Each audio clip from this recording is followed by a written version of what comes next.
This lesson is designed to teach you about the process of co-creation. We'll start by providing you with an operational definition for the term, and then we'll discuss the context for this phenomenon. Then, we'll touch upon the value of co-creation for firms and break down the different steps and types that exist.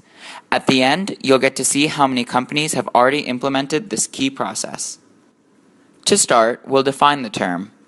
Co-creation is a business strategy that focuses on the customer experience and interactive relationship. It allows and encourages a more active involvement from the customer to create a value-rich experience. The customer experience is always changing, and because of increases in information access, expansion of businesses into global markets, expanding networks and stricter competition within the market, and the societal trend for experimentation for innovation, customers have become co-creators of value.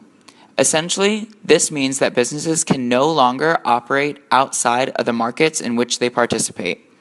When a customer is able to personalize their experience using a firm's product-service proposition, they are experiencing more than merely a monetary transaction. In reality, they are actually positioning how the product or company will be viewed among their fellow consumers. This framework would allow consumers to increase the product's utility without the company themselves having to change their marketing approach. In order to understand the complex nature of co-creation, we must first lay out the basic structure for how the process is organized. There are two essential steps to this process. First, the business must get customer contributions. This may be through surveys, competitions, customer interviews, or a variety of other ways. Then, the business must select the best contributions, the ones that they are actually going to use to maximize both the product's and company's utility. Seems easy enough, right? However, many professionals struggle with implementing co-creation because of the multitude of directions this process can lead a company. Thus, many questions are raised that managers must consider before implementing a co-creation plan, such as, how can my firm interact with each customer and maintain operational efficiency? How do I maintain consistently high standards of product quality and cede some control over design?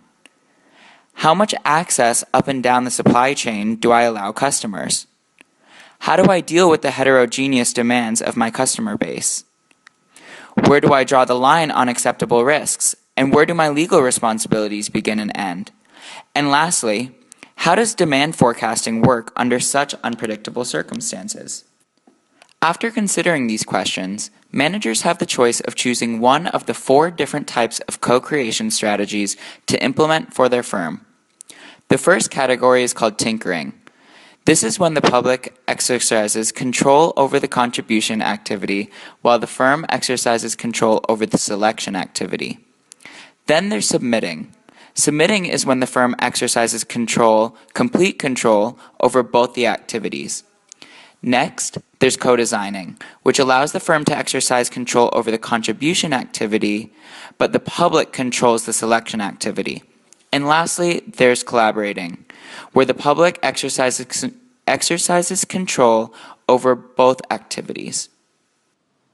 As the consumer-company interaction becomes the locus of value creation, we need to understand the process of co-creation through its key building blocks: dialogue, access, risk assessment, and transparency, otherwise known as the DART model of value co-creation. Dialogue. Dialogue means interactivity, engagement, and a propensity to act on both sides. Dialogue is more than listening to customers. It implies shared learning and communication between two equal problem solvers. Dialogue creates and maintains a loyal community. The most common example of this is customer surveys. Access. Access is breaking down the traditional barrier that exists between the customer and the firm in order to create desirable outcomes for both parties. Access to information on behalf of both parties will lead to more optimal results overall. Firms will increase their margins by earning more revenue from increasing their sales and saving money from not investing capital in projects that would not have been successful. Consumers benefit from access to co-creation because they get better products and have a higher chance of satisfaction. A true win-win. Risk assessment pertains to the probability of harm to the consumer and the weight of responsibility that comes as a consequence of their participation. We can safely assume that there will always be consumers willing to participate in co-creation of value. Therefore, the importance of clear definition of responsibilities is essential for future risk mitigation. Because businesses will no longer benefit from asymmetrical information, a new transparency will emerge between business and consumers. This is the concept of transparency. Much like access, this process will benefit both parties by keeping businesses honest and allowing consumers to buy products that they can trust. Transparency will help keep prices reasonable and allow consumers to have the maximum amount of freedom when choosing what products to buy.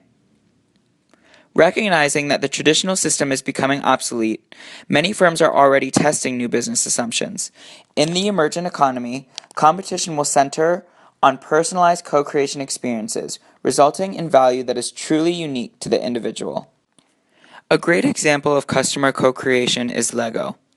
Lego currently has a dashboard that allows consumers to share new ideas for new Lego sets. Online, you can submit ideas that you have.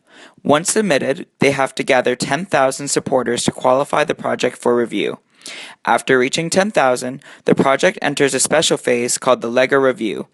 A review board of set designers and marketing representatives evaluates projects according to the review criteria and handpicks projects to become new LEGO idea sets, where each project then goes into production.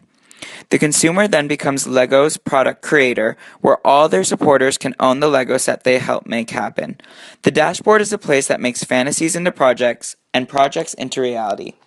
This experience that LEGO brings to the table is one that cannot be purchased with a price tag, and is a true example of what co-creation looks like.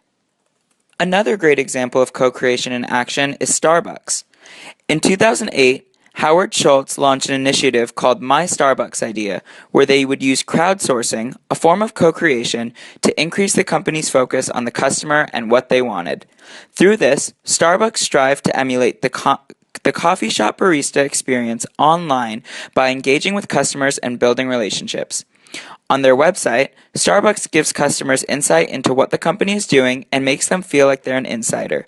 Here, consumers are able to submit and view an idea, and once an idea is verified by a team of idea partners, they make it come to life. This website allows transparency and therefore trust between the consumers and the company, a perfect example of co-creation. As we can see, there are a lot of risks and benefits that come with co-creation, but in the end, this innovative approach to doing business is the way of the future. Thanks for watching.